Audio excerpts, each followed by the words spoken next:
We're here during Sterilization Standards Week, and we're sitting down with Damien. And before we get into our discussion today, Damien, why don't you tell folks a little bit about yourself? Sure. Thank you, first of all, Amanda and AAMI team, for inviting me to be part of this interview. I absolutely love Sterilization Standards Week, and being part of this process is great. My name is Damien Berg. I'm Vice President of Strategic Initiatives for HSPA, Healthcare Sterile Processing Association. So I represent the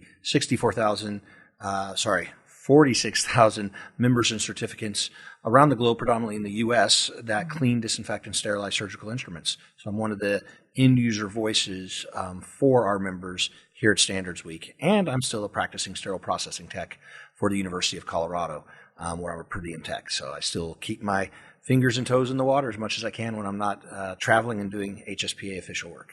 Well, it's great to have you here and great to have that perspective represented in the work. So I wanted to talk with you about an idea that you put forward recently for a new technical information report on ultraviolet disinfection. We always love to get new ideas in. We always say if there's a gap that you all see as you're in the field, to let us know, and if there's potential to develop it into an AAMI standard or other technical document, we want to hear about it and want to work it through the processes. So very happily, we have added this to our work program. It's going to be TIR 118.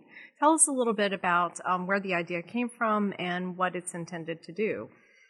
Well, great. And I want the listeners and the viewers to understand, again, this is how it all starts with an idea. And that's really what it came down to. This has been a couple years in the making. I mean, UV disinfection is not new to healthcare facilities. It's been used in environmental services and even on some like the oncology floors and other areas of the hospital, not so much in the sterile processing world or the reprocessing world until we started dealing with COVID and the reprocessing of N95 masks and other medical devices. So we had to be quickly spun up on the science behind UV disinfection and how do you apply it to medical devices.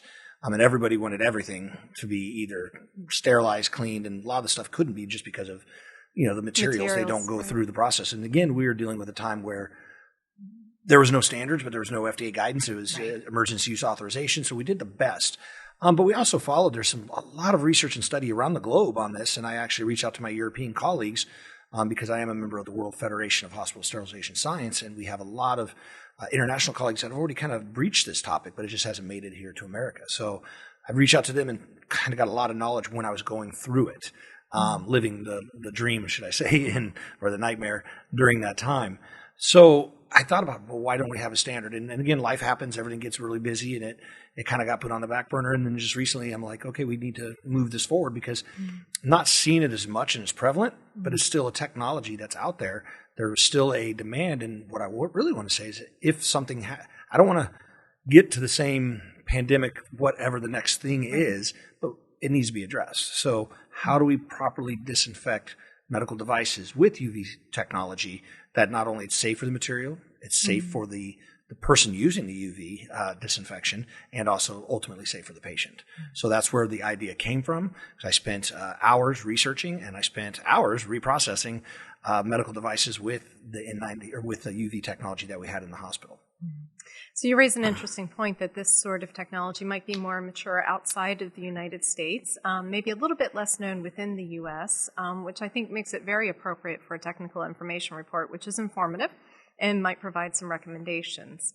Was that your intent as you put forward the proposal for this, that we can start building practice and start informing stakeholders in this area, and then eventually, as the technology matures in the U.S., perhaps we move it down the road to a standard later on?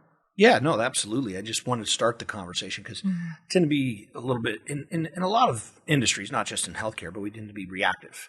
We wait for a situation. And again, the start of COVID 3 years ago, we didn't think about this stuff. And then it was hot and heavy for about a year as far as the UV technology. And I was really passionate about it. And then 2 years later, I'm like, well, wait, it kind of dropped off the radar. So I want to make sure it's back on the radar. We get some data because that's really what the fundamental process of a TIR is. It's standards light, as I like to call it, but it's really about gathering data of things we don't know. And, where do we go? How do we move this forward? Similar to the water quality. It was a TIR for many years while we were gathering data and expert opinion on things. And now the industry and the markets are moving towards the standard, which hopefully will be done in the near future. So I see the same thing with UV disinfection TIR is we don't know what we don't know. There's a lot of data out there, especially around safety and material compatibility. But I think devices and other things need to start being played into it. But everybody's got a clearinghouse, a one-stop shop in a TIR so that they can start finding stuff, so they can start bringing stuff to the table. I, by far, am not the expert on UV disinfection. I do this to my employers at HSPA all the time. I drive them nuts with great ideas, and then I say, okay, let's go. So same kind of thing with this. Right. Well, that's why we have a balance of perspectives in the groups that develop these documents. So we'll bring in the industry perspectives, those manufacturers who have considered that, the healthcare facility perspective, regulatory perspectives, and take all that collective wisdom and the research that's out there and distill it into a good guidance document. Yep, I'm excited to get working on it. And again, continuing the learning process, which I do. Again, I've been involved in AAMI standards for 16, 17 years now, and I still feel like a newbie at times. And this one is another one of those newbie moments because this was actually my very first new work item proposal that I submitted.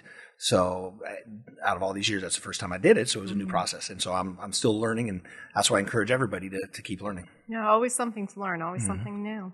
So speaking of things that are new, HSPA has a new research publication that just came out. Yes, we're very excited about that. So this is the first time in HSPA's history that we've engaged on the research side of things through the formal process. So back up a little bit, the HSPA organization has a foundation, just like a lot of other organizations do, and it's a nonprofit wing of HSPA. And in the past, we've always done, I don't want to call it the feel-good, but it's kind of the feel-good things. We gave away scholarships. We gave away conferences. We gave away some text and certifications and stuff to our members because it's valued and it's needed, and it really does serve our community, and that's what the foundation wants to do.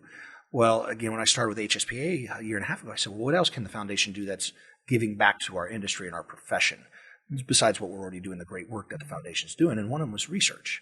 And I had a vision, and it started, like I said, I had a dream that when you talk about sterilization and you talk about the complexity of reprocessing medical devices, there needs to be some rigor and study around the people who do the work, and they should be looking at HSPA as that expert. We are the leading organization for training. We are the association for sterile processing technicians, but we didn't have any research. So I engaged the foundation to see if we can engage in research, and we're happy to say over a year-long undertaking, but really 6 months of research. We just published our manuscript, actually just released on Friday. Congratulations. Yeah, with AJIC, which is the peer review magazine of APIC. But we're excited to do it. It is on the training and retaining of the training of sterile processing or reprocessing technicians, not even sterile processing technicians, on the visual inspection of flexible endoscopes, both with light magnification and borescopes. So we took a very hot topic that the industry is talking about, and now we picked a research topic around it, but it's not just about that. That's the secret part about this research program.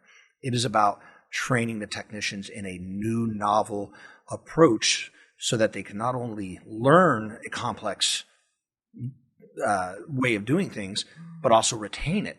And I'll give a great example of myself. So I told you in the beginning, I'm still a sterile processing technician. So I have to go in and do my competencies once a year or whenever they ask me to do them. But if I had to reprocess a flexible endoscope, which I've done for many, many years, now I get trained on it once a year. Does that make me competent? Does the current training model, the way we do competencies, and it's not just in sterile processing, it could be in nursing, it could be in airline industry, it could be education. The way we do training has been the same way we've done training for a long time. So we engage with Ofsted and Associates to look at the way we train people on visual inspection of scopes, because it's a very complex and relevant topic, and say, can we change the training model? Can we look at it differently, give people a different way of thinking about training, of doing training, and follow up with them over the next 3 to 6 months and see how that retaining of that training works? And we're happy to say the results actually astounded us, and they actually led to positive patient outcomes. I'll tell one story real quick because it was great. We had one of our trainees. So we use trainees around the world, diverse backgrounds, diverse experience, and very little experience of actually visually inspecting endoscopes, because we really wanted to take a fresh group and train them and then see how well that sticks. One of them took that back, and they had homework too they had to do. So they had to go back to their facilities, all approved, and they went back to their facilities, and what she found and what she identified in patient-ready scopes, she was able to do a risk assessment with her infection prevention, with the end users, the clinicians, the doctors, the technicians, and actually come up with a better process of identifying scopes that need to go out for repair earlier and more frequently, as well as maybe even enhance their cleaning process a little bit. And she was awarded a quality achievement award by the healthcare industry, or by her healthcare system, just from the training that we gave her. So there's true measurable patient outcomes that has just happened with a small subset of people who did the training. Now we want to explode it and see what it does with the industry. It's going to be, I think it's going to be groundbreaking way of thinking, and so we're really excited. It is out. We're going to be sharing the link here shortly. Press release is coming out tomorrow, actually, but we're really excited to get the word out about this research program that HSPA's foundation sponsored and had Corey Offset and Associates do the work. Well, wonderful. Thank you for the peek into that, and I look forward to reading it. Endoscopes are so complex. Really important devices, and it's great to see that there's work being done as far as the training and looking into visual inspection, which I recall being such a big discussion when the group was developing ST91. Well, and I think that's it was a good byproduct of standards development. So we have standards being developed on many, many things, and as questions happen, and one of the questions on ST91, which it still is a viable question, is, great, we have a recommendation, but how do we do it? So how do the technicians, first of all, what do they do? How do they do it? And then I took it a step farther with the research associates to go, but will they continue to know how to do this? I can train anybody to do anything one time. Can I train them to continue to do it when I'm not there watching them, or when they don't have necessarily the frequency to really make them that mastery and that skill? So how do we get them to that mastery level and sustain that mastery level? But it is through discovering these opportunities through the standards, because the standards bubble up what is really the industry seeing, both on the manufacturer side, the regulatory side. I mean, we had some great meetings today where some great conversations from our regulatory folks, as well as our end users, really asking tough questions at the end of the day. But the standards come out, but then someone still has to train to them. And hopefully this model will help. Oh, great. Well, it is a two-way street. The standards discussions inform research and practice, and that comes right back into the standards at a later time and provides evidence to support the recommendations and requirements. Absolutely. Absolutely. All right. Well, thank you, Damien. It's a pleasure to talk with you today. Well, thank you, Amanda. And again, appreciate you guys very much. I think AAMI and HSPA have a great friendship and professional relationship for years, and it's going to be many more years to come. So I look forward to seeing you at our conference coming up, and then obviously we'll be at your conference as well. All right. Great. Thank you. Thank you.